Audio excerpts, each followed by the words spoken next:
23.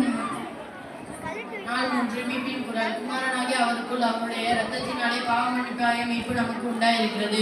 கொலோசையர் 1:14. நாள் 4 பேசும் அன்பின் குரல். உமது வேதத்தில் நான் எவ்வளவு பிரியமாய் இருக்கிறேன். நாள் முழுவதும் அதிக தியானம். சங்கீதம் 119:97. நாள் 5 வழிநடத்தும் குரல். குரல். உமது வேதத்தில் நான் எவ்வளவு பிரியமாய் இருக்கிறேன்.